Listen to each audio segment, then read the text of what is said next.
See, our minds have become messed up, and they're now filled with pollution.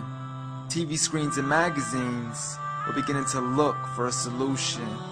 Plastic surgery, diets and pills, but still not seeing any form of improvement. We stacked up all these dollar bills, but still not sure what to do with them. We began to chase women and fornication to the point our girls don't even know whose baby she's carrying. We're so afraid of commitment that have no problem with damaging. She has your kids now, but you're still not even contemplating the possibility of marrying. See, this is what happens when we neglected Allah's best examples. You called her Mary, we call her Maryam. A woman who was perfect since birth, the best to walk the skies and the best to walk the surfaces of earth. The most exalted of all women, that's why she was dedicated an entire chapter in the Holy Quran, the final revelation in which there'll be none after. She was the best of all women, and to society she should be leading the way. I mean, that's why our women be dressing like her, because just like Mary, when Allah decrees something, we hear and we obey. See, Mary used to cover up.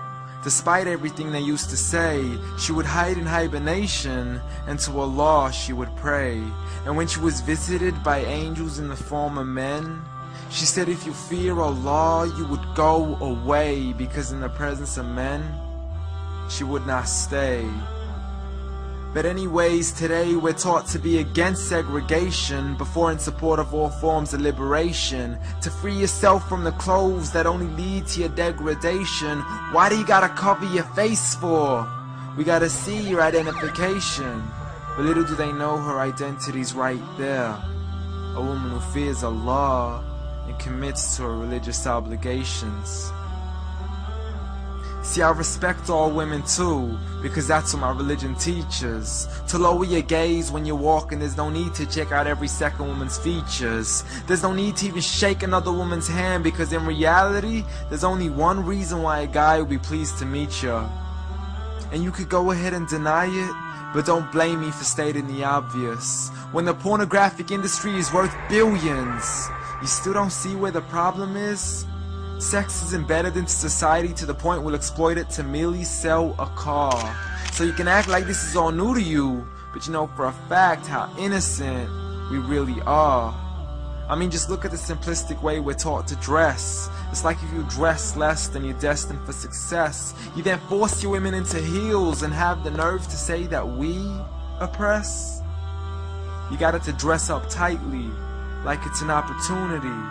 But every time we lose our minds, it's like, see what these ladies do to me? But I'm not blaming it on the women, because we too have responsibility. Prophet Muhammad ﷺ said, the best of men is he who is best in his character, and the best of them is he who is best to his lady after he married her. He was the best to his wives. I mean, just take a look at Aisha. He compete with her in races and smile just to make her happier. So when you do marry, do so with the intention of paradise is where you plan to carry her. But before you plan to carry her to the altar, maybe you should alter your decision. Cause if the only reason you're marrying her is for the outside, then realize you're gonna be locked inside of a prison. For that reason, Prophet Muhammad ﷺ said, marry for 4: beauty, family, status, but most importantly her religion. Because a woman without religion is a woman who could do with a bit of extra wisdom. We're meant to grow old together, mercifully, so we can be protected under Allah's supervision.